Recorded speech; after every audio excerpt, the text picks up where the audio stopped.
एक बहुत ही बड़ा सबक सीखने को मिलता है। एक बार क्या होता है कि खिलाड़ी फुटबॉल खेल रहे होते हैं और बहुत सारे लोग उनको देख रहे होते हैं, एक छोटा सा बच्चा भी उनको देख रहा होता है, पर उसके चेहरे पे ना बड़ी मायूसी जैसी होती है। तो वो एक बुजुर्ग वहां से निकलते हैं, तो उसको पूछते हैं, बेटा तू परेशान क्यों है, इतना मायूस क्यों है?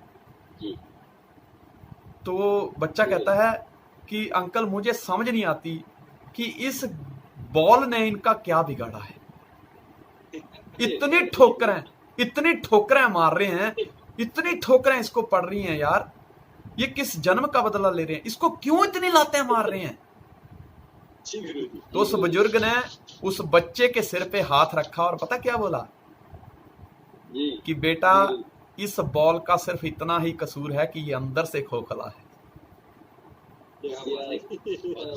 दोस्तों, जो इंसान अंदर से खोखला होता है, जिंदगी भी उसको इसी तरह से लातें मारती है।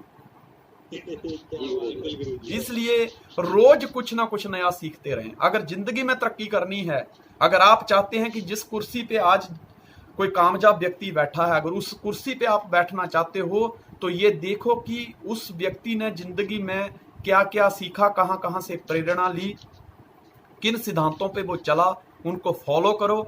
और मैं आपको इतना विश्वास अवश्य दिलाता हूं कि एक दिन आप उस कुर्सी पे जरूर होंगे। इसलिए सुबह दोपहर शाम, ऐसा नहीं कि जिस तरह कल का दिन निकल गया ना, आज का दिन भी निकलना नहीं चाहिए। हमेशा कुछ ना कुछ सीखते रहो। जिस दिन सीखना बंद, कमाना बंद। जब पहली बार हमने जूम एप्लीकेशन का इस्तेमाल किया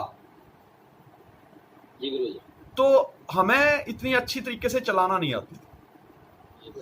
हमने एक मीटिंग लगाई, उससे सीखा कि हमारी कमी कहां थी। फिर उसके बाद हमने दूसरी मीटिंग लगाई, तो हमने फिर सीखा कि यार पहले से हमने बेहतर मीटिंग लगाई है, पर अब एक कमी नजर आ रही है। कि क्या कमी ये है कि हमारे वहां जो लोग हैं जूम पे, हम 95 to 99 लोग इकट्ठे हो सकते हैं, लेकिन जैसे ही अगला व्यक्ति आता है, एक दो व्यक्ति और उसमें जुड़ने की कोशिश करते हैं, तो मतलब ये बंद हो जाती है एप्लीकेशन।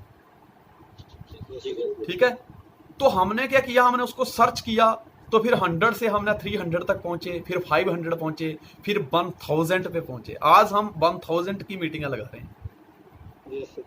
ठीक है, तो ये क्या कहता, हमने सीखा। मैं मार्केट में जब पहली बार गया, फील्ड में गया, तो लोगों ने कहा कि ये भी कोई काम है। तो मैं अपलाइन के पास गया, मैंने अपलाइन से कहा, सर लोग मुझे कह रहे ये भी कोई काम है। कहते लोगों को पता होता तो वो तेरी अपलाइन में होते। आने वाले टाइम में यही चलने वाला है, तो लोगों की बातों पे माता। मैंने सीखा उनसे। किसी ने कहा सर 2 नहीं बनते, तो मैं फिर अपलाइन के पास गया, मैंने कहा सर वो मुझे लोग कहते हैं कि 2 नहीं बनते। कहते हाँ संजय धीमान, उनके लिए 2 कभी नहीं बनते जो पहले इस सिस्टम में आके खुद कुछ नहीं बनते। तू पहले खुद कुछ बन जा, फिर लोगों को बनाने की जरूरत नहीं है। देख, जब चुंबक में शक्ति होती है ना, तो लोहा अपने आप उसकी तरफ खींचा चला आता है। तू पहले देख, एक पर्सन प्लस उसकी जब क्वालिटी उसके साथ मिलती है, तो person plus quality is equal to personality. तो आदमी की पर्सनैलिटी बनती है। दोस्त, मैंने क्या किया, मैंने किताबें पढ़ने शुरू कर दी, मैंने मीटिंग में जाने शुरू कर दिया। मैंने अपने से कहा सर मुझे भी स्टार बनना है। उन्होंने मुझे एक बात बताई कि संजय धीमान, अगर तुझे स्टार बनना है ना, तो मीटिंग लगा, 1 by 1 लगा, वीकली मीटिंग लगा, होम मीटिंग लगा। मैंने कहा सर लोग कहते 2 नहीं बनते। कहते मीटिंग लगा। मैंने कहा सर लोग नहीं जुड़ते। कहते मीटिंग लगा।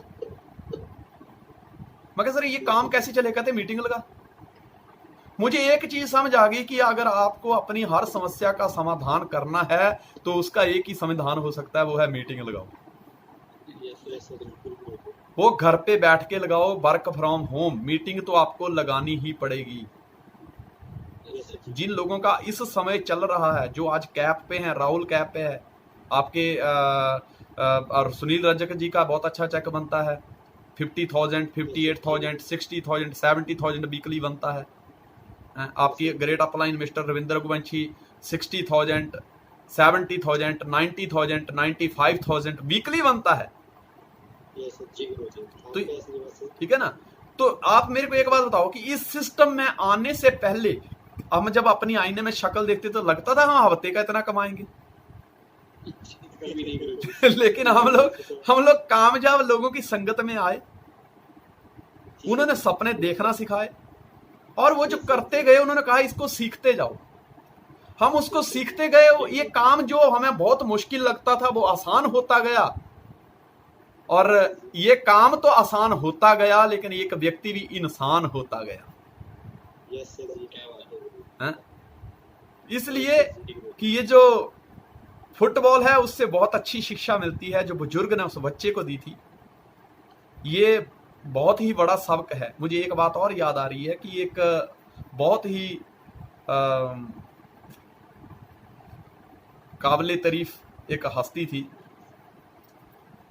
बुजुर्ग थे, काफी भीड़ में खड़े थे, उन्होंने कई लोगों की जिंदगियां बदली थी।